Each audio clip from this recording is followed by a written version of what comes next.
नमस्कार। आज हम एक दिलचस्प स्रोत पर चर्चा करने वाले हैं, कलयुग के शूद्र और धर्मोपदेश। इसमें कुछ अंश हैं जो कलयुग में मतलब हमारे दौर के लिए शायद मानवीय व्यवहार और सामाजिक बदलावों की बात करते हैं।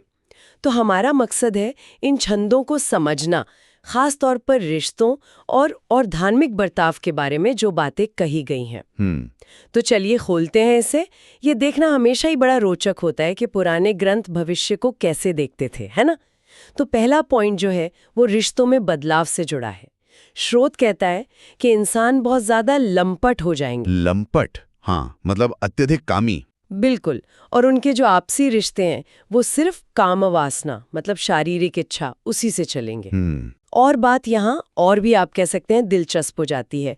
लिखा है कि लोग विषय वासना के इतने गुलाम हो जाएंगे। विषय वासना यानी सांसारिक सुख और इच्छाएं। हाँ, उसके इतने वश में होंगे कि अपने माँ बाप, दोस्त जो असल में सलाहकार होने चाहिए उन्हें छोड़ देंगे। और सलाह किससे लेंगे? सिर्फ अपनी पत्नी के भाई बहनों से, मतलब साली और सालों से। ये थोड़ा अजीब नहीं? देखिए, ये दिलचस्प इसलिए है क्योंकि ये सिर्फ एक व्यक्तिगत गिरावट नहीं बताई जा रही। ये उस वक्त के समाज पर, मतलब जैसा स्रोत देख रहा है, उस पर एक टिप्पणी है।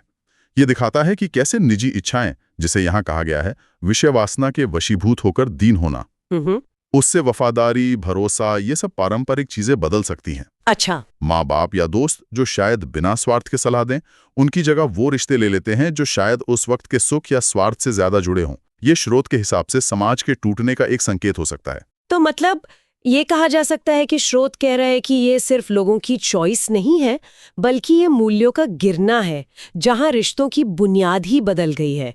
जरूरत और समझ से हटके बस इच्छा रह गई है। बिल्कुल, स्रोत का इशारा तो कुछ ऐसा ही लगता है। ये दिखाता है कि व्यक्तिगत फैसलों का समाज पर कितना बड़ा असर होता है। जब निजी इच्छाएं सामाजिक नियमों और पारंपरिक रिश्तों पर हावी हो जाती हैं, तो समाज का जो मूल ढांचा है वो हिल सकता है। ये एक तरह की चेतावनी है कि ऐसे बदलाव सिर्फ व्यक्तिगत नहीं रहते, उनका असर पूरे समाज पर पड़ता है। ये तो हुई व्यक्तिगत रिश्तों की बात, लेकिन स्रोत सामाजिक और धार्मिक भूमिकाओं पर भी कुछ ऐसी कह सकते हैं चौंकाने वाली बात करता है। हाँ, और वो दूसरा अवलोकन भी उतना ही सोचने वाला है। तो दूसरा पॉइंट है धार्मिक और सामाजिक भूमिकाओं पर।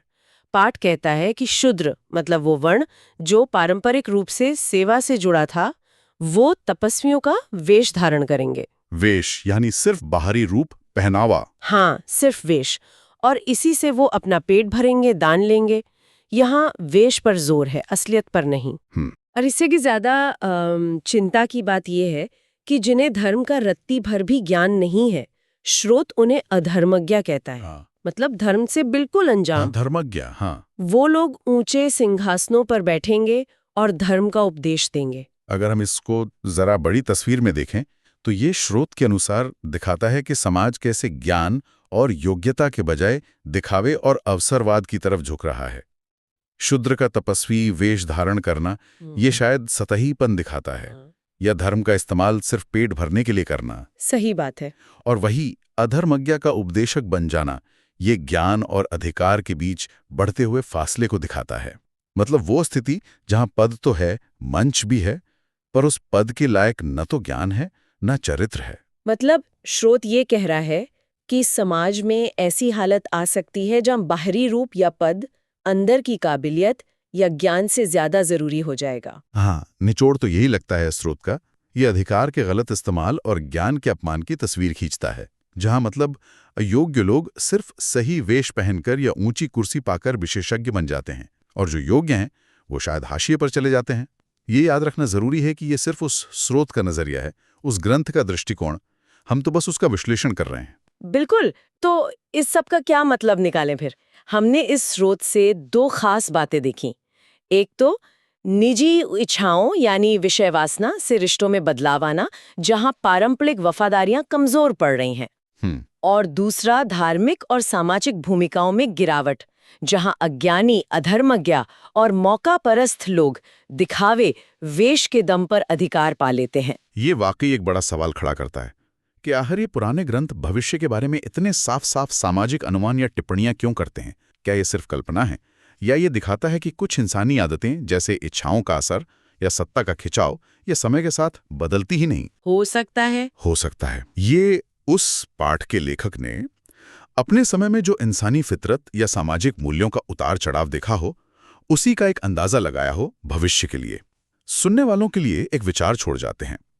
इन प्राचीन छंदों में जो सामाजिक बदलाव बताए हुए हैं, उन पर सोचना दिलचस्प है। क्या ये सिर्फ एक खास युग, कलयुग की कहानी है, या इनमें मानवीय व्यवहार और सामाजिक भूमिकाओं के कुछ ऐसे पैटर्न दिखते हैं जो शायद समय के साथ अलग अलग रूप में दोहराए जाते रहते हैं, जैसा कि ये स्रोत इशारा कर रहा है? सोचने वाली बात है।